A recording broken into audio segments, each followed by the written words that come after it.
The Tampa Bay Lightning started off their NHL season with a road win against the Carolina Hurricanes. Now, we break down some key position groups on the Lightning as they return home for the first time in this upcoming season. Welcome to Locked On Lightning.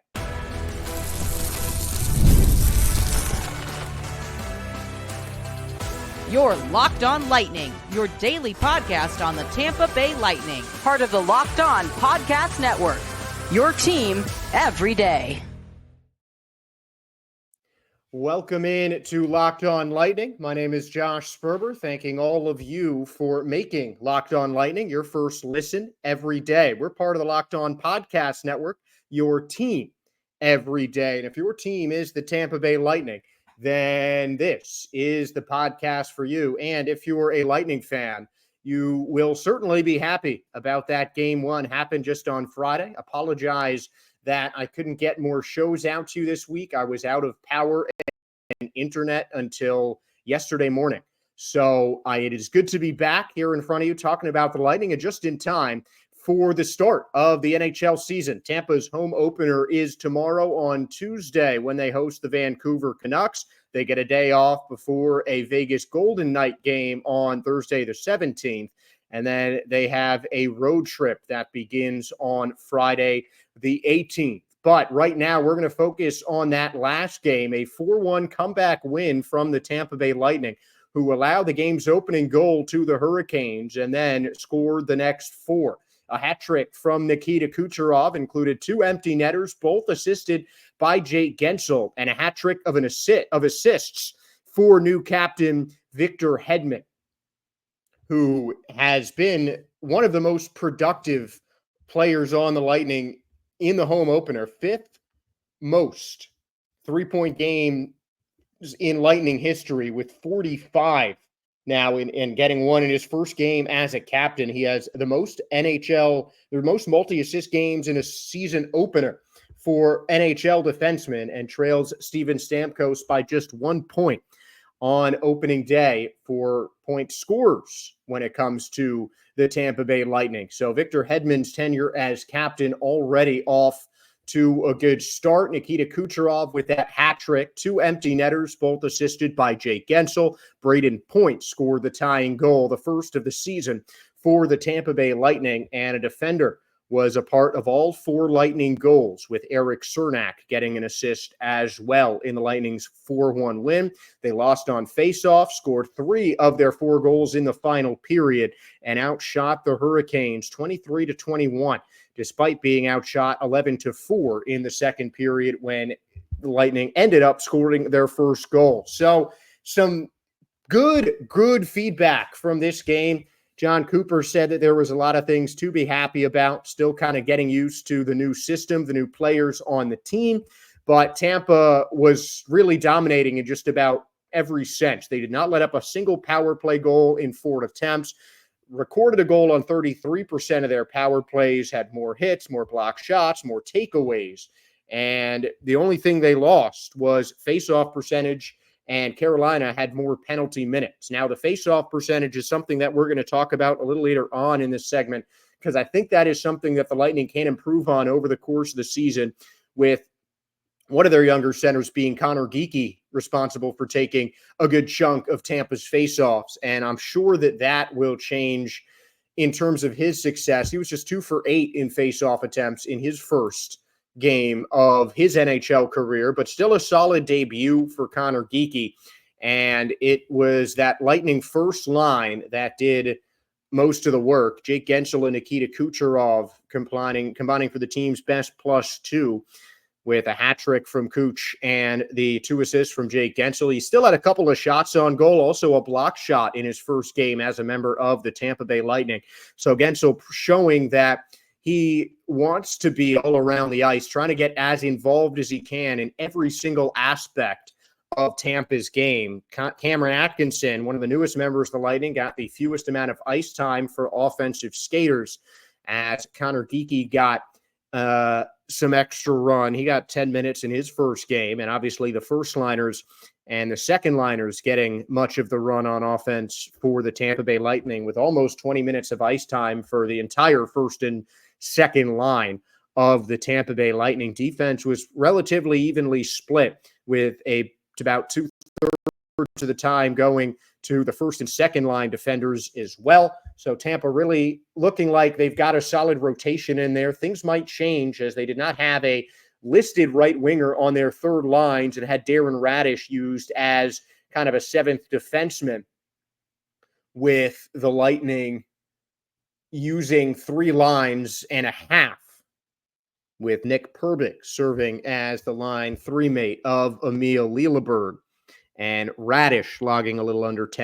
10 minutes in his first game of the season. But the 2 power play goals, obviously a big positive note from the Tampa Bay Lightning. And we've been talking throughout this entire offseason, particularly about Nikita Kucherov's involvement with the power play, really trying to make sure that it was practice enough and successful during the season.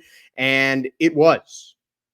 No shots in the first power play attempt. The next 5 each had at least 1 shot recorded, with goals in 2 of the final 5 Lightning power plays, including power play goals that put the first 2 on the board for the Tampa Bay Lightning.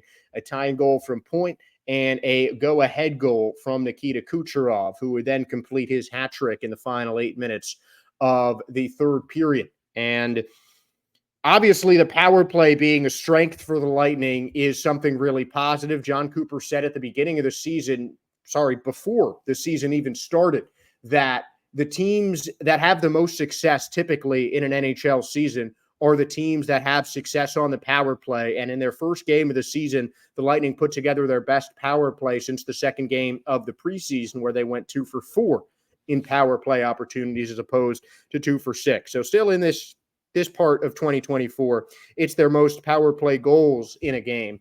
And that is something that the Lightning need to continue to take advantage of. They have so many different skaters, so many different goal scorers that can be weapons on the power play. Their defense mixing in with the offense is always going to be helpful. And just getting 2 of their 4 goals on the power play was massive for the Lightning. No goals are really scored at even strength for Tampa, though. And those 2 empty netters were kind of a good thing and a bad thing. You obviously want more during the run of play, but Tampa showed that they are not a team to be trifled with towards the end of the games. And Nikita Kucherov, with those 3 goals, 2 of them in the empty net, Jay Gensel pushing the puck up to him, and Kucherov, as soon as he sees an empty goal, he's going to put a puck in there. And Kucherov getting a natural hat trick on opening day is, I think, maybe the biggest takeaway that I can get from this Tampa Bay Lightning team, because Kucherov was already pretty much the focal point of that Lightning offense. But this is their Lightning's this was their first game without Steven Stamkos. No matter how much practice you have with a new team in a preseason, it's always going to be different in the regular season. And Nikita Kucherov still showed that without Steven Stamkos, he was still able to distribute the puck. He got the primary assist on Braden Point goal, and of course his strength in the power play, putting up a power play goal as well. So Nikita Kucherov with a goal and assist on the power play, getting those 2 empty net goals at the end of it for a hat trick. And this is something we'll talk about later in this season, something that I mentioned a little bit last week, but I really think that the Hart Trophy is going to end up with Nikita Kucherov this year. And I think it's partly crazy to say that after 1 game. Yes, I know. But he showed in a pretty important game for Tampa. This is the Lightning on the road, where they had been more often than they would have liked to be because of the storm. The hurricane that touched down and destroyed so much of Tampa and wreaked such havoc on the city that the Lightning call home. Then they go on the road to a playoff team, one of the top 5 teams in terms of points last year in the Carolina Hurricanes, and they beat them badly. Carolina got the first goal on their home ice. After that, it was all Lightning, and that was led by Nikita Kucherov. I think that Nikita Kucherov, if he continues to play like this, he's going to lead the Lightning to be really a dark horse playoff contender, and certainly a Hart Trophy candidate. He's going to be in the running for a lot of hardware, but I fully believe that we're going to see Nikita Kucherov voted as the most valuable player in the National Hockey League. Now, Kucherov is one of those players that you look on the Lightning's roster and you expect to be that guy game after game. But what other diamonds in the rough are the Lightning's going to produce this season? We'll talk about that in the next segment after a quick break.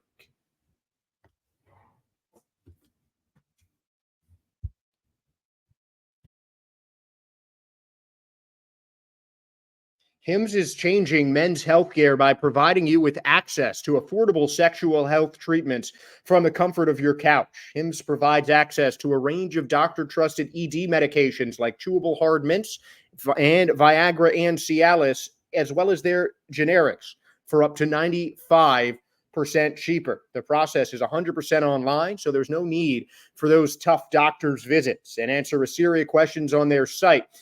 And a medical provider will determine the right treatment option for you. If prescribed, your medication ships discreetly and directly to you with free shipping. No insurance needed, and one low price covers everything from treatments to ongoing care. And you can start your free online visit today at hims.com/lockedon. That's HIMS.com/lockedon, LOCKEDON. For your personalized ED treatment options. hims.com/lockedon. The products mentioned are chewable compounded products which are not approved or verified for safety or effectiveness by the FDA. Prescriptions require an online consultation with a healthcare provider who will determine if appropriate. Restrictions apply. See hims.com for details and important safety information. Subscription required and the price varies on product and subscription plan.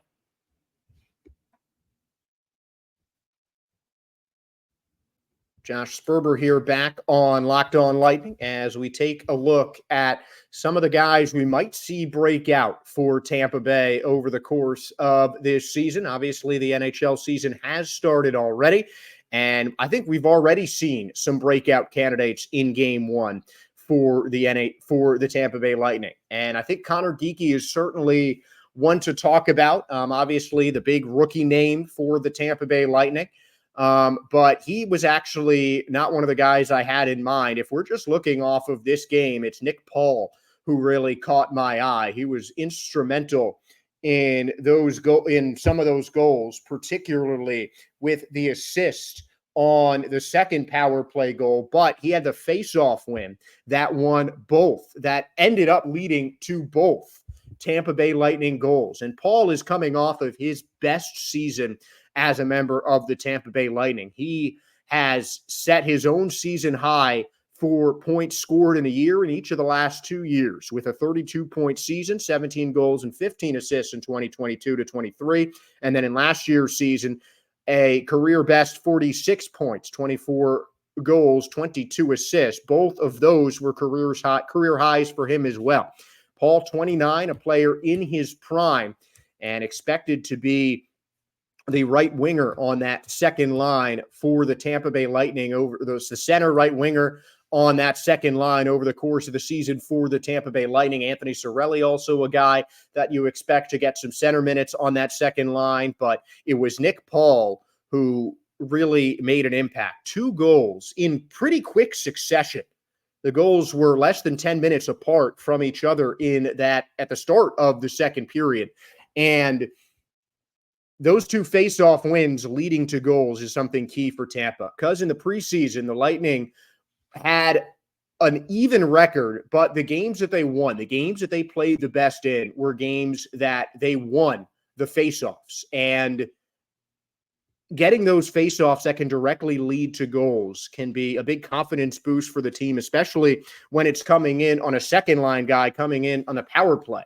And you love to see, not the regular producers, not the Kucherovs, the points, the Gensels, not those guys getting all the work, getting all of the big points. And the Lightning, frankly, would not have won that game without the play of Nick Paul, a guy who has played most of his career for the Ottawa Senators. He has played over 400 games in the NHL and is in his 9th season. But really, showed to form with the Lightning last season. He played the most games he has played in each of the past 2 years. If he stays healthy, he's expected for another run of 80-plus games. He has played over 160 games, all but 2 to be exact, over the last 2 seasons, including all 82 last year. Putting him up on the second line might bump him up in minutes, with a 15-minute average ice time over the course of his career. And he had 2 minutes more than that just about in Friday's win. So why is it this guy who is I'm talking about as one of the diamonds in the rough? Because I think it is something that I think that the Lightning need more kind of heavy hitters on that second line. I mean, that second line with Cirelli and Paul and Hagel in the last game was one of the more productive lines for Tampa Bay in offense, second only to that starting forward line of course, Kucherov, Point, and Gensel right to left. So it's that second line that I really think needs to step up a bit more this season. And that second line that I think you can have kind of those breakout players. And I really think that it's going to be Nick Paul's year. He's in line to play maybe his most ice time per game ever in his entire NHL career. And he is someone who has just been working and grinding for this opportunity since he got into the league as a 4th-round pick, initially drafted in 2013, making his debut in the NHL 2 years later in 2015. And when you have a hardworking guy, really, in his 3rd season as a more prominent role player for the Tampa Bay Lightning, it seems like it's his time. He's one of the vets now. He can kind of help out some of the younger guys with some of his expertise, with his knowledge of adjusting to the Lightning system, his knowledge of the way that the team wants to move the puck. And it's those key faceoffs and key moments also that are always going to be crucial. Big-time players make big-time plays, and winning a faceoff in your own zone on a power play, I don't care if it's a man advantage or not, that is a big time play, particularly when it directly leads to the 2 goals that the Lightning needed to take that lead over the Carolina Hurricanes. So I don't want to say Lightning's success just lives and dies with Nick Paul, because I think that is a lot more true of someone like Nikita Kucherov or Victor Hedman. Those are going to be the most crucial guys in the season. But I think we're going to see Nick Paul as a bit of a glue guy. I think he can kind of switch around between positions on that second line if he needed. Maybe bump down to the third if they want to bring Cameron Atkinson back up a line. He was on the third line to start his Lightning career, but I think Nick Paul just really made a solid performance and really kind of improved his stock when it came to the Lightning, also contributing a couple of hits as well, winning 57% of his faceoffs, second to only Cam Atkinson, who was 1 for 1, and Jake Gensel, who was 2 for 3. But with Paul taking a good bit of the Lightning faceoffs,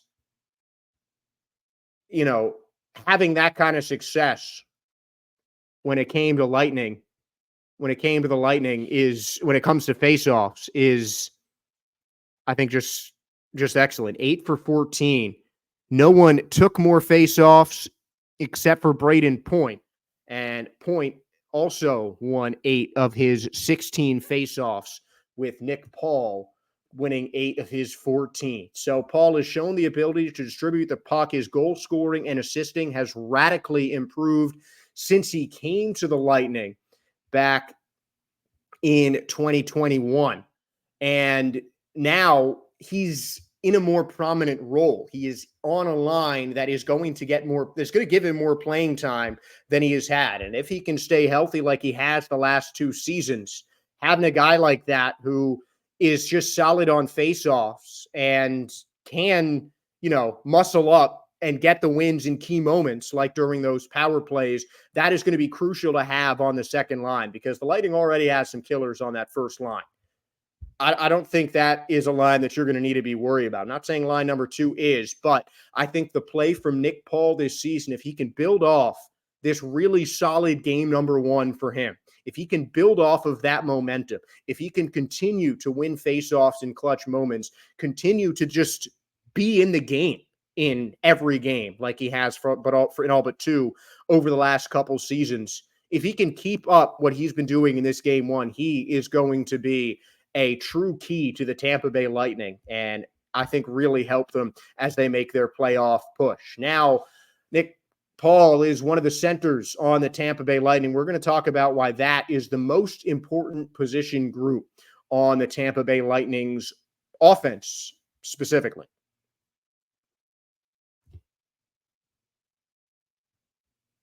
Now, I am not a big sports bettor, but I know that all of my friends that are betting on games are betting on FanDuel.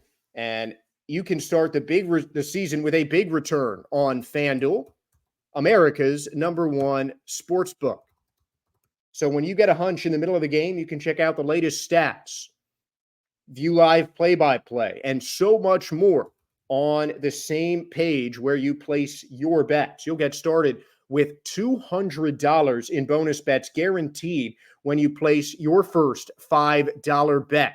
That is FanDuel.com. And the Lightning were the underdog in game number one of the regular season.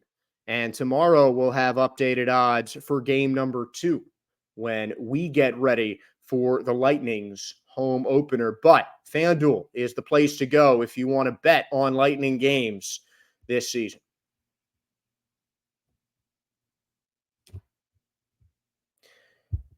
Back for the final segment here of Locked On Lightning, and we kind of alluded to how important the centers would be with the last segment talking about Nicholas Paul, but how crucial are the centers as a position group to an NHL team? First, there's the possession aspect of it. The centers are the guys taking the faceoffs. Those are important because that is how you get possession for your team. Pretty obvious, but just on the basic note, you see that the centers are a key position. Those are the guys that are going to be taking most of your faceoffs. But I think one of the biggest reasons that centers are such an important position for Tampa Bay is because of one of the newest additions to their roster in Connor Geekie. You look down the Lightning roster, Jake Guentzel is listed as a center. That's a new addition to Tampa. Zemgus Girgensons, another center, a new addition. Connor Geekie, the big rookie. So if you look at the new additions that came to the Tampa Bay Lightning roster, even with Jake Guentzel playing, even if you keep Jake Guentzel as left wing, because that's the position he's going to be playing this season, you're looking at half of the new faces on the Tampa Bay roster that are centers. Those are the guys that, their job isn't really going to change team to team in terms of getting those faceoffs and still with the offensive part of it. But it's seeing how their center's game can just flow into the natural offense of the Lightning. And that was the case with Nick Paul on those two power play goals, getting those faceoffs that were turned in to goals by Nikita Kucherov and the rest of the Tampa Bay Lightning offense. So having that is key when it comes to centers. And it seems like the Lightning have a couple guys that can win those faceoffs in key moments, but Guentzel still needs to get acclimated to kind of a position switch into left wing.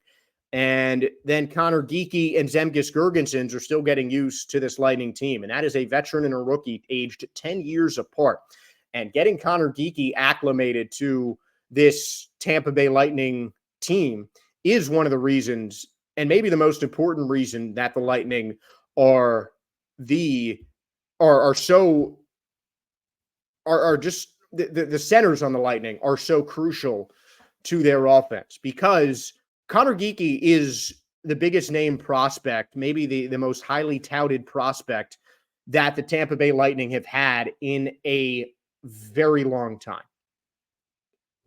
Endless praise showered on Geekie by the general manager, the coaches, and especially after that fight against the Panthers in the last home preseason game, some of his teammates as well. So I'm not saying that we should expect Connor Geekie to turn into Wayne Gretzky in game 1 or game 2 of the NHL season, but he definitely has that potential to be a great player. He certainly showed flashes of his skill over the course of the preseason, in training camp, and everything. And he beat out some more veteran guys and some rookies that have been with the Lightning for a longer bit of time to get onto this opening day roster. So it's really, he has to show that he belongs here. He has to show that he is every bit the blue chip prospect that Julien Brisebois called him. He has to show that, he was worthy being traded for a guy who the Lightning expected to be one of their top line defenders for years to come in Mikhail Sergachev. And, he'll be doing some practicing with his line mates, of course, but the face-offs in his first game, he only won 2 out of 8 of them. And that was, one of the only real times that he had a chance to do something kind of dangerous with that puck. So I think that he's going to have to make an impact on the face-off circle is Geekie, and so are the rest of the Tampa Bay Lightning. Because, it's still a younger team. The defense, luckily for Tampa, is their more experienced unit in terms of guys that have been with the Lightning longer. It's really just J.J. Moser who was not here before this year. The rest of that has played games for the Lightning in past regular seasons. But I think that the Lightning have placed such an impetus on the power play, and you already saw in that first game what a good power play face-off can mean to a team. And that doesn't just extend to power plays, including the preseason. Friday's win was the first Lightning victory in 2020, in the 2024 to 2025 season, where the Lightning won the game without winning the faceoff battle. So yes, it's not vital to Lightning success to win the faceoff battle every single game, but just having the puck more is going to help this Lightning team a lot. This is a Lightning team with a couple of new faces and a lot more unproven guys on this team that are still kind of working their way into the Tampa Bay Lightning rotation. So I think it's got to start with the centers on offense, because especially on that first line, what these Lightning wingers can do. That the Lightning, can get the most out of their wingers for the most part. And even, some of the new guys that came in on the wings with Gensel and Cam Atkinson, they both have almost 10 years of experience each as NHL players. So they've been battle tested. They just need to, acclimate themselves with the new team. But same thing you can say about Zemgus Girgensons, but he is still, looking to carve himself out maybe a bigger role on this Lightning team in his second stint on an NHL roster. And of course, getting Connor Geekie up to the level that Lightning fans and coaches and players have come to expect from him with all the hype that has come on about Geekie over the course of the offseason. Trade that was, raising some eyebrows at the beginning of the year. And then by the end of training camp in the preseason, they were like, okay, I can see why you traded Sergachev for this Geekie kid. And, that may come to fruition in the way the Lightning hope. It might not even come to fruition this season. It might happen next season when Geekie blossoms into that blue chip player and not just a blue chip prospect for the Tampa Bay Lightning. You don't know when that's going to happen, but I think that getting those face-off wins with the Lightning really predicating much of their preseason success on winning face-offs, I think just getting more work there, getting more face-off wins, getting over 50% of those face-offs can be a good little jumpstart to this younger Lightning offensive team. This is still something that I think is going to be worked on the whole season. Obviously, there's never going to be a game. There's probably never going to be a game where you win every single face-off that you play. But I think the Lightning really need to make a point about drilling face-offs and getting those face-offs to start themselves off with some possessions. And the key to doing that is, just the development of the Lightning centers. And with the, a potential future franchise player in Connor Geekie, no time like the present for the Lightning centers to really start stepping up and taking over games more by winning faceoffs more on the ice. So I think that really a key to the Lightning's success this season is dependent on the success of their centers and on the success of the Lightning in winning faceoffs. And that's hopefully something that we'll see in the game tomorrow. Then we'll have a nice, little preview of the Lightning's contest against the Canucks.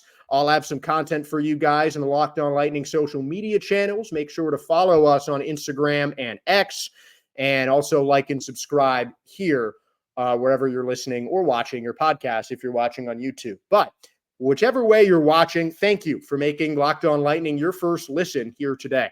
For the second listen, find Locked On Fantasy Hockey. Become a fantasy hockey expert and get your edge over the rest of your league with daily tips from Steal and Flip. Find Locked On Fantasy Hockey on YouTube or wherever you listen to podcasts. And please remember to like, follow, and subscribe. Thank you all for tuning in to today's episode of Locked On Lightning, and go Bolts. Be safe, Tampa area, and have a great week.